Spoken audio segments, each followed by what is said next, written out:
This is just a sample of the audiobook. To get the complete audiobook, access the link posted in the first comment. From the time I turned 2, my life was in constant motion.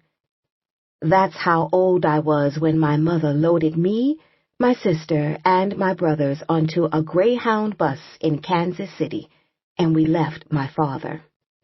I was the youngest then, with lips and a nose like his, but I wouldn't know that for many years. I had no memories of him or photographs to remind me, and the next time I saw him, I would be 22 years old, traveling the world as a dancer with American Ballet Theatre, and Doug Copeland was just a middle-aged man whose temples had turned gray. I was born in Kansas City, Missouri, my mother's second baby girl and her 4th child. 2 husbands later, our number would swell to 6. When my mom squeezed our lives onto a bus headed west, our family began a pattern that would define my siblings and my childhood: packing, scrambling, leaving, often barely surviving. I don't remember the ride, but it took 2 days. Our final stop was the city of Bellflower, a working-class suburb of Los Angeles.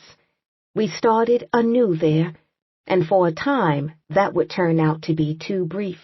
We had a home full of comfort and warmth, along with a new father. His name was Harold, a childhood friend of my mother's. He met us at the bus station, and a little over a year later, he became her 3rd husband. Harold was a sales executive for the Santa Fe Railroad, but his personality didn't match the stiffness of his title. He looked like the baseball player Darryl Strawberry in his home run hitting prime, tall, muscular, and chestnut brown. Until my sister Lindsay was born 3 years later, I was the family's baby, and tiny for my age. Harold would scoop me up in his strong arms and tickle me until I dissolved into tears of laughter. Most of my earliest memories aren't of my mother, but of him.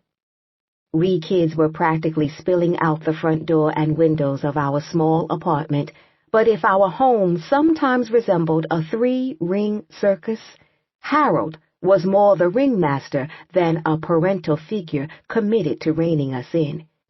He was a prankster with an infectious laugh. When my mother wanted him to discipline us kids, he would turn even that into a game. "I'm not really going to spank you, but holler like I am," he'd whisper as he corralled us in the bedroom and shut the door. Then he'd take his broad palm and loudly slap the bed. "No, Daddy, no!" we'd scream, choking down giggles as we put on a performance we thought worthy of an Oscar. Mommy, satisfied and sitting in the living room, was none the wiser. Despite there being so many of us, Harold would carve out moments that made each of us feel like his only child. I remember loving sunflower seeds so much that my sisters and brothers took to calling me Bird. I traced my obsession to the times I would sit with Harold on the couch, the 2 of us alone together, popping seeds in our mouths and cracking the salty shells. Mommy hated it because the shells would fall between the cushions, making a mess. But memories of those afternoons remain precious to me. That was the side of Harold we kids saw, cheerful, comforting, kind. But behind that facade of laughter and fun, my mother saw something entirely different. Harold was an alcoholic. We caught only glimpses of it, out the corners of our eyes, like the ever-present beer can on my parents' nightstand. But I later found out that what was mostly invisible to us was in Mommy's plain sight.